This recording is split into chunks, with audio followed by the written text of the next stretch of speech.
الله عليه وعلى آله وصحبه وبارك وسلم ثم إلى أرواح آبائه وإخوانه من الأنبياء والمرسلين صلوات الله سلام عليهم أجمعين ثم خصوصا إلى شيخ داود بن عبد الله الفطاني رحمه الله تعالى الفاتحة.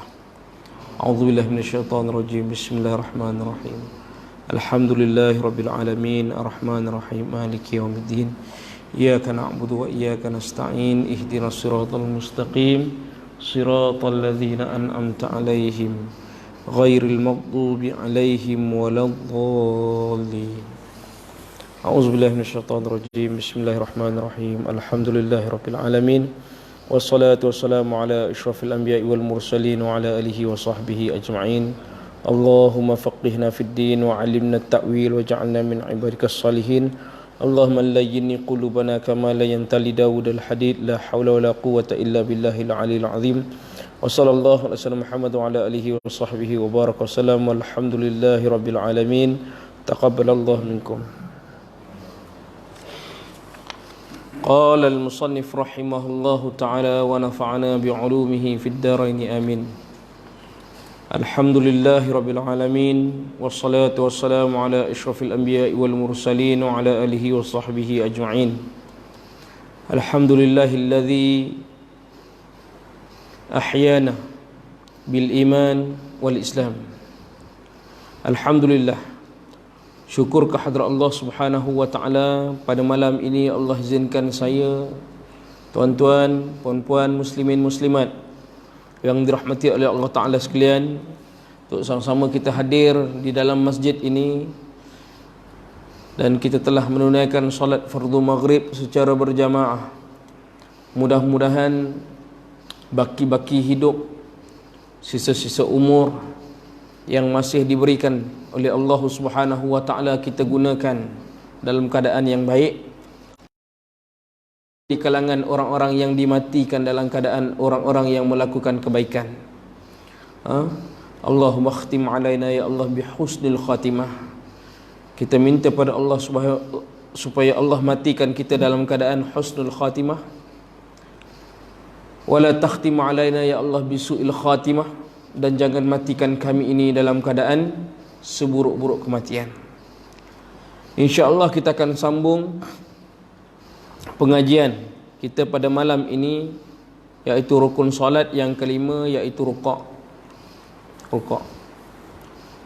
Jadi rukuk ini salah satu daripada rukun solat yang mesti dilakukan apabila kita sembahyang. Sekurang-kurang rukuk yang sah ialah dengan menunduk sehingga kedua-dua tangannya dapat sampai kepada kedua-dua lututnya. Ini sekurang-kurang. Ini sekurang-kurang, iaitu rukuk. Sekurang-kurang rukuk yang sah ialah dengan menunduk. Ini dengan menunduk sehingga kedua-dua tangan dapat sampai kepada kedua-dua lutut. Maksud, ada huraian dekat situ. Maksud kedua-dua tangan itu ialah sampai kedua-dua tapak tangan.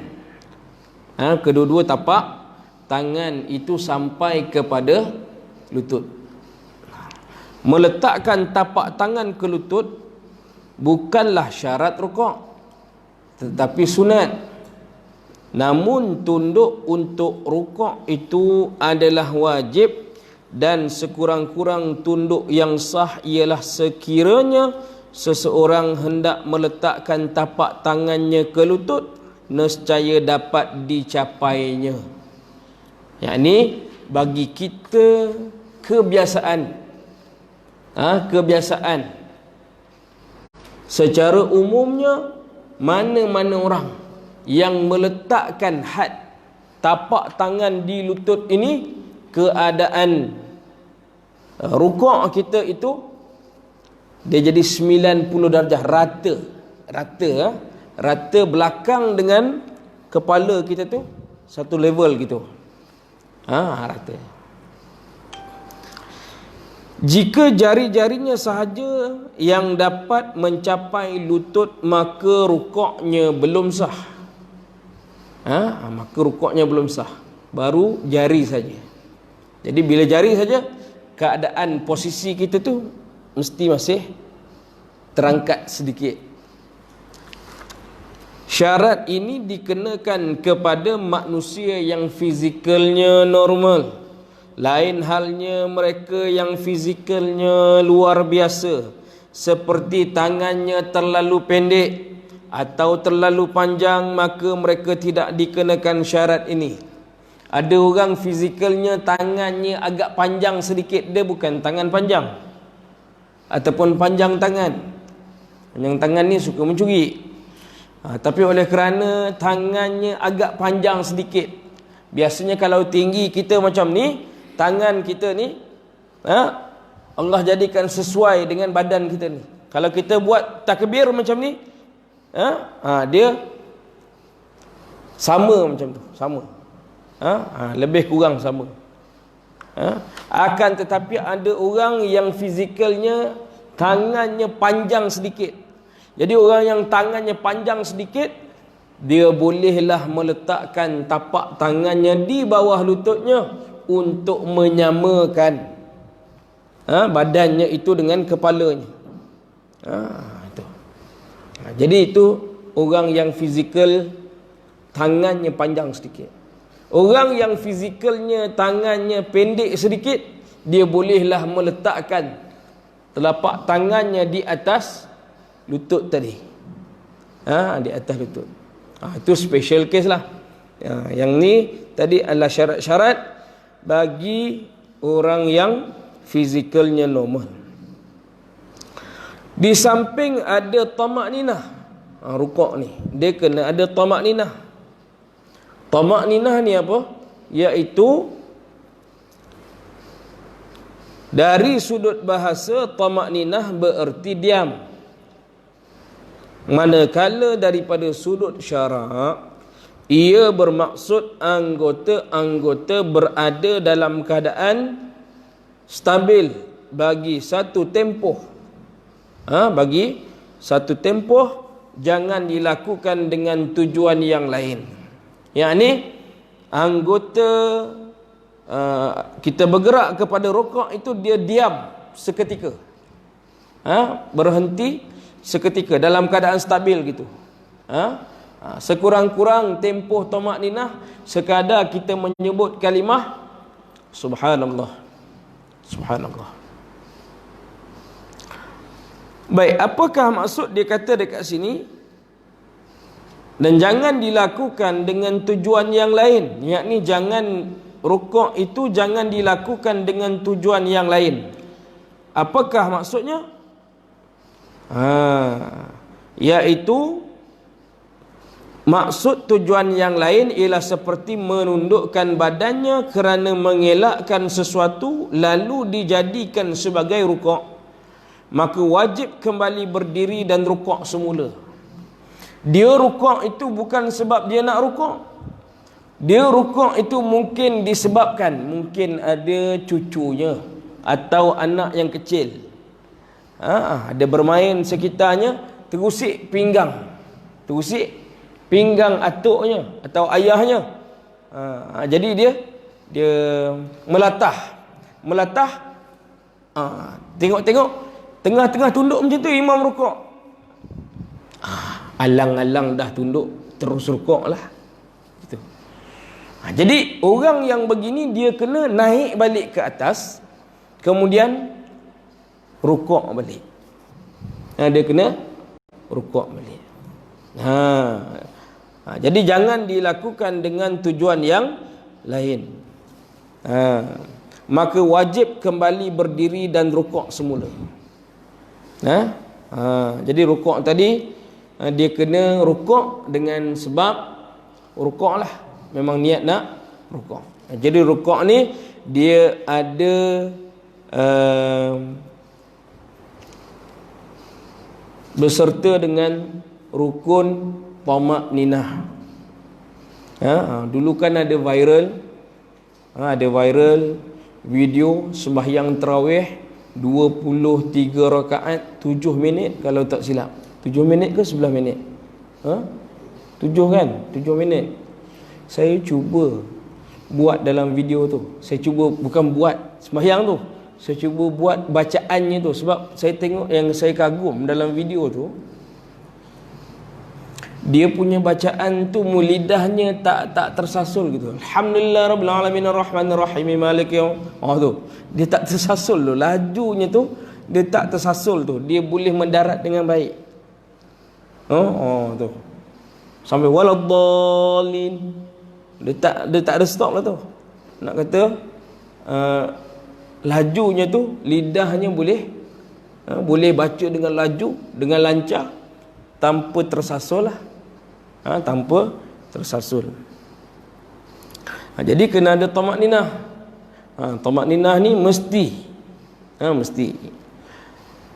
Iaitu apa dia? Dengan berhenti sehingga tetap anggota-anggotanya dan kelihatan adanya pemisah antara gerakannya untuk turun dan gerakannya untuk bangun. Jadi itu yang dikatakan tamak-ninah. Berhenti, ada tetap sekejap, dan ada pemisah daripada rukun rukuk itu kepada rukun yang seterusnya. Rukun yang seterusnya. Cara rukuk paling sempurna ialah menyamakan belakang badan dan tengkuk. Belakang badan dan tengkuk sama. Jadi dan kedua-dua lutut diluruskan.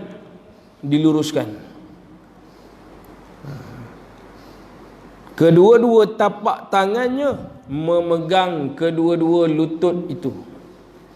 Ini bagi yang normal lah, fizikalnya yang normal. Manakala jari-jari tangannya hendaklah direnggangkan tetapi masih menghala ke arah kiblat. Tangan-tangan ni kita letak dekat atas lutut ni dan direnggangkan sedikit tapi masih menghala ke arah kiblat. Baik, itu rukun solat yang kelima, rukuk. Saya rasa tak ada masalah sangat rukuk ni. Kan? Rukun solat yang keenam ialah i'tidal, termasuklah pada solat sunat sekalipun. Termasuk pada solat sunat sekalipun.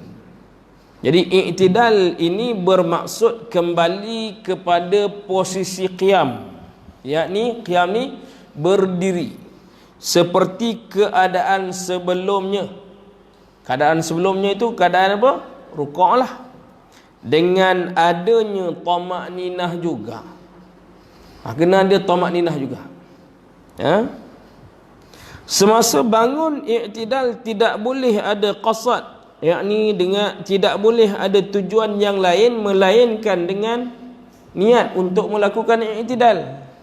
Sama macam keadaan tadi yang kita sebut, bila dia tengah rukuk, tiba-tiba ada cucu dia main, dia cuit atuk dia jenis belatah. Dia cuit pinggang atuk dia, sini Swiss.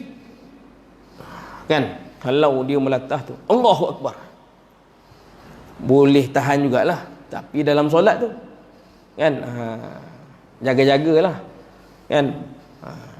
Tapi kalaulah sekiranya ditekan ataupun dia tak melakukan i'tidal itu dengan niat i'tidal, contohnya melatah tadi tu, dia terbangun gitu, tengok-tengok, bila dia terbangun, imam pula bangun daripada rukuk kepada i'tidal, alang-alang dah bangun, tak payah rukuk dah lah. Alang-alang tak boleh, dia kena rukuk semula kemudian i'tidal.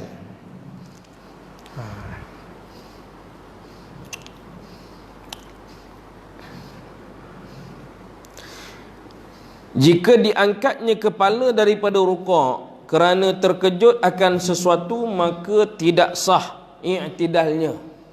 Kalau dia terkejut contoh, ada binatang ke kat depan, dia terkejut, terbangun dia. Jadi dia kena rukuk semula. Apa yang perlu dia buat? Maka dia hendaklah kembali kepada posisi rukuk dan bangun semula dengan maksud i'tidal. Dengan maksud i'tidal. Dan mesti adanya tamakninah lah. Mesti ada tamakninah. Selesai. Tak payah lama-lama kat situ. Rukun solat yang ketujuh iaitu sujud. Apa dia sujud ni? Rukun solat yang ketujuh ialah sujud berapa kali? 2 kali. Pada setiap rakaat. Sujud 2 kali pada setiap rakaat berserta dengan tamakninahnya. Berserta dengan tamakninah. Jadi sujud 2 kali pada setiap rakaat, kena ada tamakninah juga, kena berhenti seketika. Jika seseorang sujud di atas benda yang dibawanya yang ada pada tubuhnya, dan benda itu pula tidak bergerak apabila dia bergerak, maka sahlah solatnya. Dia terang kat sini. Jika seseorang sujud di atas benda yang dibawanya, sama ada telekungnya ke, kain serbannya ke, ataupun dia punya serban ke, yang ada, yakni yang ada pada tubuhnya. Dia sujud di atas benda yang ada pada tubuhnya, dan benda itu pula kalau tidak bergerak apabila dia bergerak, maka sah solatnya.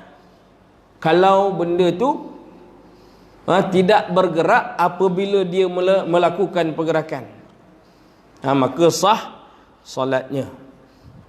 Jadi apa maksudnya? Jadi kefahaman yang sebaliknya pula lah, iaitulah apabila seseorang sujud di atas benda yang bukan dibawa olehnya. Apa maksud benda yang bukan dibawa olehnya? Iaitu benda yang tidak dipakainya. Maka sujudnya sah walaupun tempat sujudnya itu bergerak-gerak disebabkan oleh pergerakannya. Contohnya seorang yang solat atas katil. Solat atas katil. Lalu katil itu bergerak-gerak dengan sebab pergerakannya. Katil pula yang jenis lama-lama ni, uzur katil itu. Jadi dia solat di atas katil. Jadi katil itu bergerak-gerak disebabkan pergerakannya lah. Maka sujudnya adalah sah. Kerana katil itu bukan benda yang dibawa olehnya.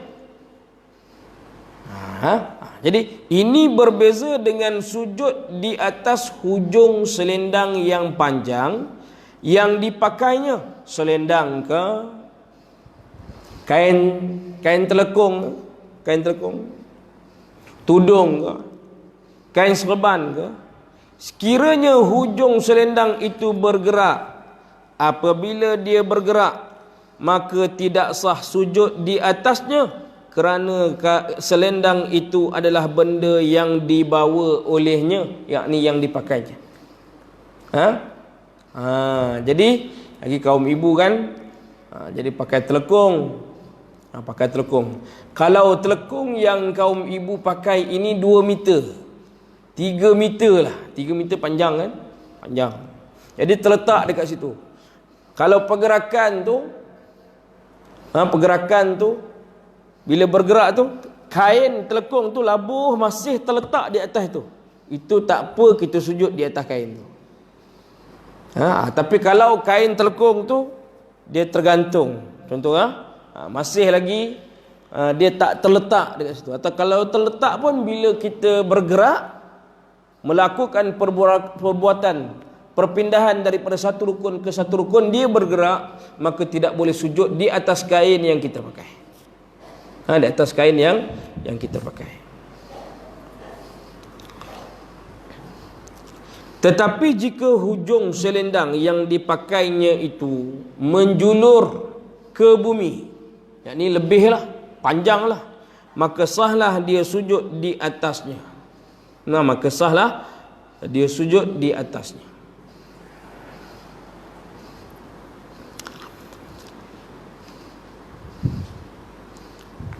Jadi pastikan apabila kita sujud, jangan sujud di atas benda ataupun pakaian yang kita pakai, kita bawa. Jangan. Pastikan kita sujud pada benda ataupun barang yang bukan kita pakai. Bukan kita pakai. Baik, disunatkan meletakkan hidung di atas tempat sujud. Anggota sujud kan, dalam mazhab Syafi'i dia ada 7 dahi, 2 tapak tangan, 2 lutut, dan perut anak jari kaki. Perut anak jari kaki. Yang terbaiknya kesemuanya lah sama. Tapak tangan ni kesemuanya lah yang terbaik. Habis yang sekurang-kurangnya ada sebahagian yang kena, ada sebahagian yang tidak kena. Jadi kalau anak jari kaki, ada sebahagian yang terlipat, ada sebahagian yang tidak terlipat. Itu sekurang-kurangnya lah. Itu sekurang-kurangnya. Wajib mengenakan tempat sujud dengan berat kepalanya, yakni ditekankan sedikit kepalanya atas tempat sujud. Ditekankan sedikit kepalanya atas tempat sujud. Baik, apabila sujud, keadaan seterusnya wajib ditinggikan punggungnya daripada kepalanya dan bahunya. Sujud. Bila kita sujud, wajib ditinggikan punggungnya daripada kepala dan bahu. Jadi itu sujud.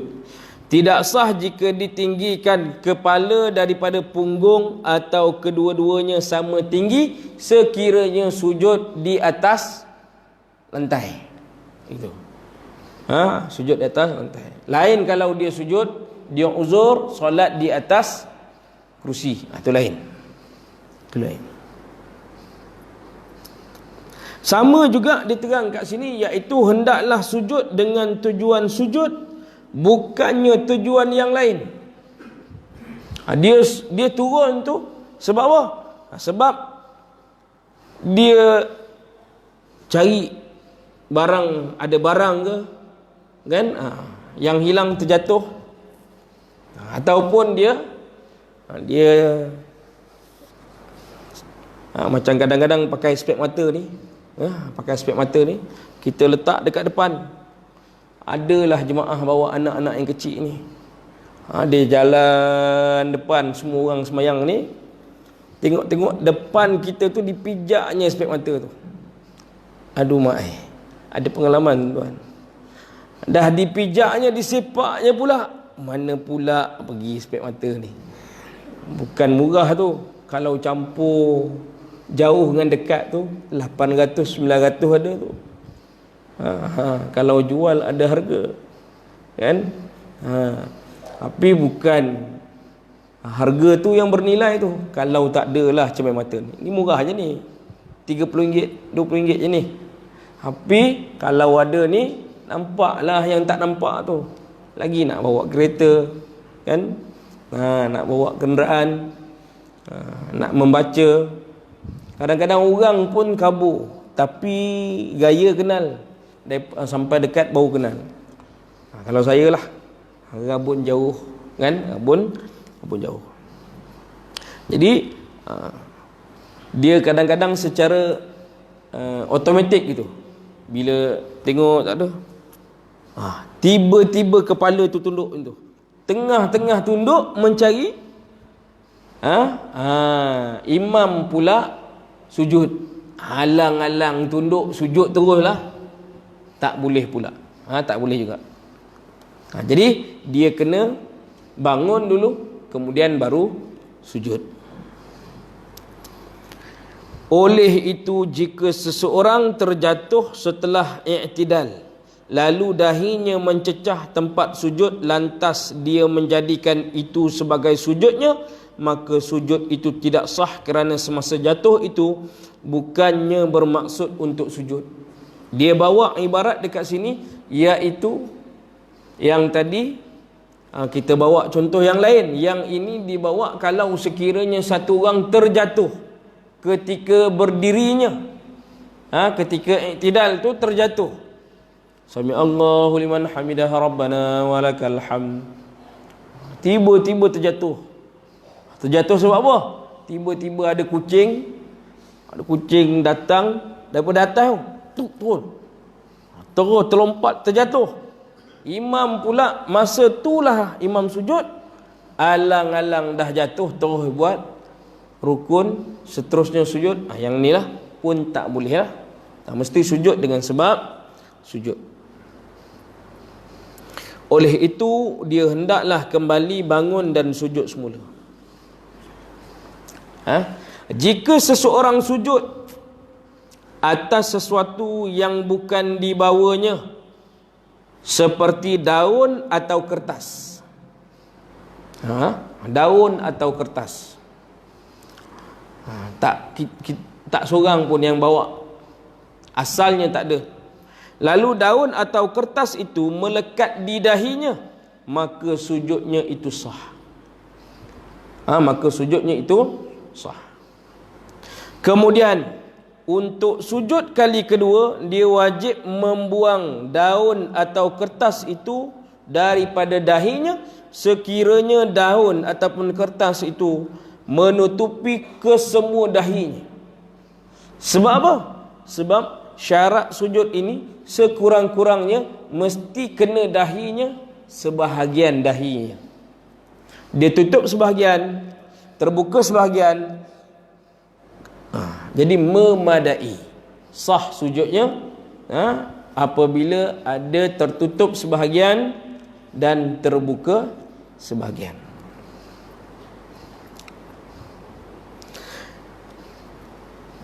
Lain halnya jika sebahagian dahinya tertutup, manakala sebahagian lagi terbuka dan bahagian yang terbuka itu dapat kena pada tempat sujud, maka sahlah sujudnya. Dia dah terang kat sini. Dia dah terang kat sini. Satu bahagian daripada kedua-dua lututnya, kedua-dua tapak tangannya, atau tapak anak jari tangannya, atau tapak sebahagian atau keseluruhan jari kedua-dua kakinya kepada tempat sujud. Yang ni pun kita dah tegang tadi. Dia ada 7 kan? Dahi, 2 tapak tangan, 2 lutut dan jari kaki, perut jari kaki tu. Perut jari kaki tu dilipatnya. Jadi sekurang-kurang sebahagian dahi, sebahagian jari tu, jari tangan tu sebahagian, dan sebahagian jari kaki itulah. Jadi itu sujud. Jelas tak? Baik. Kita pergi pula pada rukun solat yang ke-8, iaitulah duduk di antara 2 sujud. Duduk di antara 2 sujud. Iaitu rukun solat yang ke-8 ialah duduk di antara 2 sujud. Duduk di antara 2 sujud. Sama juga dihuraikan apabila bangkit dari sujud, jangan diqasadkan dengan tujuan yang lain, melainkan mesti qasad untuk duduk di antara 2 sujud. Jika seseorang bangkit dari sujud kerana terkejut disengat oleh binatang atau seumpamanya, maka dia hendaklah kembali kepada sujud dan bangun semula untuk duduk di antara 2 sujud. Sama je. penerangan yang kita sebut awal-awal tadi dah. Termasuklah pada solat sunat sekalipun. Solat sunat sekalipun, hendaklah ada tamakninah padanya dan tidak boleh dipanjangkan, yakni duduk dengan terlalu lama. Begitu juga pada i'tidal, kerana kedua-duanya adalah rukun yang pendek. Itu jelas. Disunatkan meletakkan kedua-dua tapak tangan di atas kedua-dua lutut dengan melunjurkan, yakni tidak digenggamkan ke semua anak jarinya ketika duduk di antara dua sujud. Kita lepaskan begitu, halakan ke hadapan. Semasa bangun daripada sujud kedua untuk berdiri, maka disunatkan duduk terlebih dahulu, dan duduk terlebih dahulu itu dinamakan duduk istirahah. Duduk istirahah. Apakah dia duduk istirahah ni tuan-tuan? Iaitulah sama dengan duduk di antara dua sujud dari segi rupa bentuk dan kadar masanya. Jadi duduk istirahat ni duduk sekejap, nak bangun pada rakaat yang seterusnya tu, bangun daripada sujud, duduk sekejap, kemudian terus berdiri. Terus berdiri.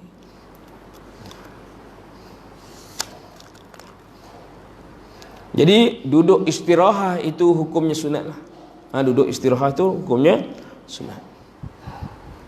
Ketika bangun untuk berdiri itu disunatkan bertekan pada kedua-dua tapak tangannya. Disunatkan bertekan pada kedua-dua tapak tangannya ketika nak bangun daripada duduk di antara dua sujud. Baik, itu jelas. Dan rukun solat yang ke-9, yakni pada tasyahud akhir. Tasyahud akhir. Rukun solat yang ke-9 ialah membaca tasyahud. Kenapa dinamakan tasyahud? Kerana di dalamnya terdapat ucapan dua kalimah syahadah. Dua kalimah syahadah. Iaitu apakah bacaannya? Bacaannya at-tahiyyatul mubarakatus salawatut tayyibatu lillah. Assalamu alayka ayyuhan nabiyyu wa rahmatullahi wa barakatuh. Assalamu alayna wa ala ibadillahi salihin. Ashhadu an la ilaha illallah wa ashhadu anna Muhammadar Rasulullah. Itu bacaan ketika tasyahud akhir. Itu sekurang-kurangnya lah. Itu sekurang-kurang. Jadi kalau sekiranya kita terlalu lambat bersama-sama dengan imam, biasanya keadaan dia terlalu lambat ini kalau bukan pada solat biasa, tak berlaku pada solat biasa, tapi selalunya kadang-kadang berlaku pada solat tarawih. Solat tarawih, ya. Solat tarawih. Jadi imam kadang-kadang membaca yang sunat je, membaca yang rukun saja, sampai asyhadu alla ilaha illallah wa asyhadu anna Muhammadar Rasulullah. Habis tasyahud akhir ni, imam membaca selawat, Allahumma salli ala sayyidina Muhammad, Assalamualaikum warahmatullahi, Assalamualaikum warahmatullahi.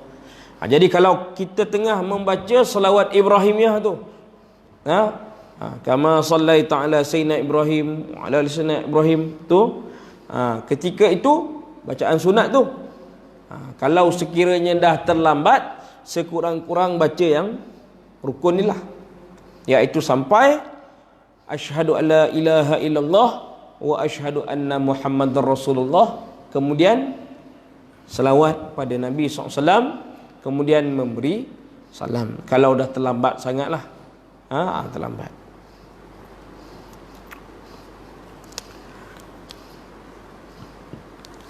Apakah maksudnya tuan-tuan?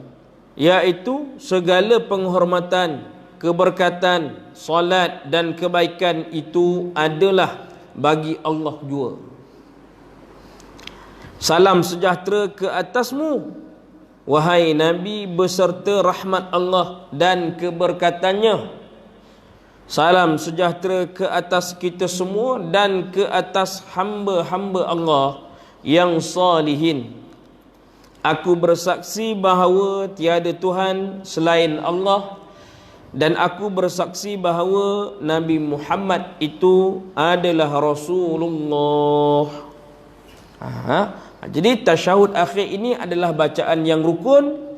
Bila bacaan yang rukun, kena baca betul-betul. Satu.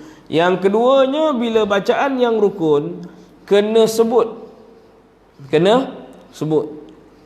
Kena sebut. Jadi adalah wajib memelihara bacaan tasyahud dari sudut sebutan hurufnya yang betul. Baca dengan betul lah. Menyebut segala tasydidnya. Tasydid ni sabdunya.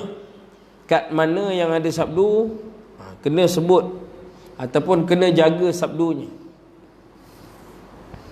Dan tidak menukarkan sesuatu huruf dengan huruf yang lain, sebagaimana kewajipan dalam membaca Fatihah. Sama, membaca surah Al-Fatihah kita dah sebut dah. Ada 10 syarat sah membaca suratul Fatihah. Kita dah sebut dah pada kuliah yang sebelum ni. Jadi membaca tasyahud akhir juga kena jaga, kerana dia rukun qauli. Dia rukun qauli. Dan sebutan itu dapat didengar oleh diri sendiri. Jangan kuat-kuatlah.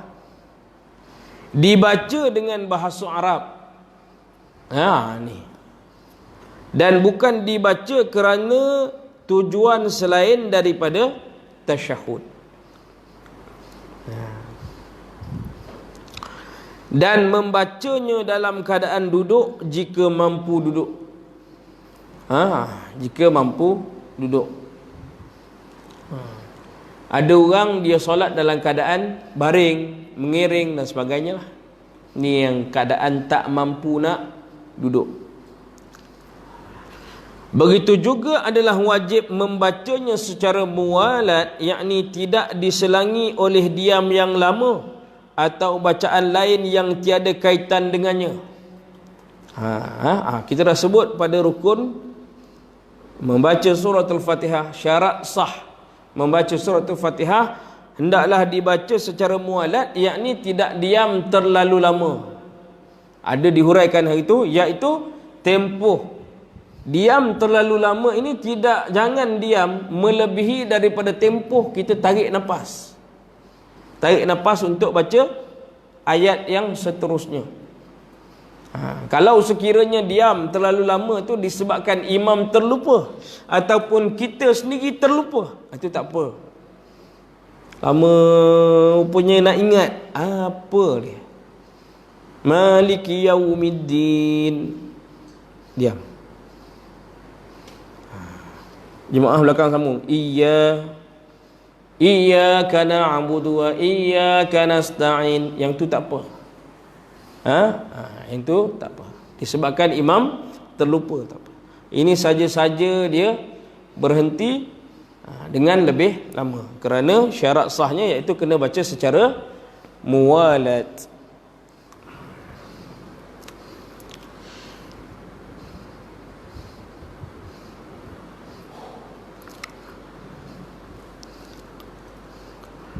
Baik, itulah lebih kurang tasyahud akhir ni. Tasyahud akhir rukun solat yang ke-10, iaitulah membaca selawat. Rukun solat yang ke-10 ni iaitu membaca selawat selawat ke atas Nabi Muhammad sallallahu alaihi wasallam pada tasyahud akhir sekurang-kurangnya Allahumma salli ala Muhammad. Itu sekurang-kurang. Dan rukun solat yang ke-11, duduk untuk membaca tasyahud. Nah, duduk untuk membaca tasyahud. Ketika membaca tasyahud tadi tu, duduk. Ada kaitan dengan rukun, iaitu keadaan duduk. Rukun solat yang ke-11 ialah duduk. Apa maksud duduk di sini, tuan? Iaitu apa pun jua cara duduk yang dilakukan di dalam solat adalah sah, asalkan ia dinamakan duduk. Tetapi sunat duduk untuk tasyahud awal dengan duduk iftirash. Manakala pada tasyahud akhir disunatkan duduk tawarruk. Duduk iftirash tu duduk yang tegak tu lah. Kaki kanan tegak, lipat kaki di belakang tu, kemudian kita duduk di atas kaki kiri. Itu duduk iftirash. Duduk tawarruk iaitu kita letakkan punggung kita ini di lantai, kaki kanan itu tegak dan lipat di belakang jari-jarinya itu di belakangnya, dan kaki kiri itu terkeluar sedikit.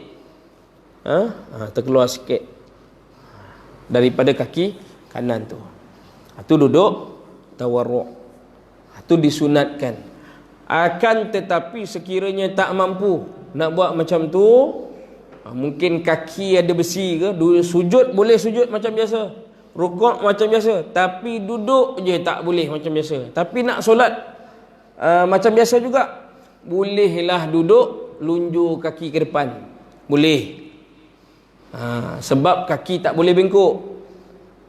Kaki tak boleh bengkok. Jadi boleh duduk dalam keadaan tasyahud akhir itu, kaki lunjur ke depan ke, ataupun macam manalah yang boleh pun, janji duduklah.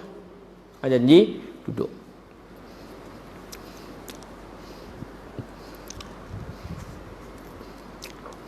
Untuk duduk itu untuk membaca tasyahud dan membaca selawat kepada Nabi sallallahu alaihi wasallam, dan untuk salam yang pertama. Itu rukun solat yang ke-11. Dia kena duduk untuk membaca tasyahud. Rukun solat yang ke-12, memberi salam yang pertama. Iaitu memberi salam yang pertama, sekurang-kurang sebutan salam itu ialah dengan menyebut lafaz Assalamualaikum. Itu sekurang-kurang, paling kurang lah tu. Kurang lagi boleh, tak payahlah, batal sembahyang. Nak minta kurang lagi, tak boleh. Jadi ni sekurang-kurangnya Assalamualaikum. Kalau sebutan dengan lafaz yang sempurna, iaitu Assalamualaikum warahmatullahi. Assalamualaikum warahmatullahi. Itu.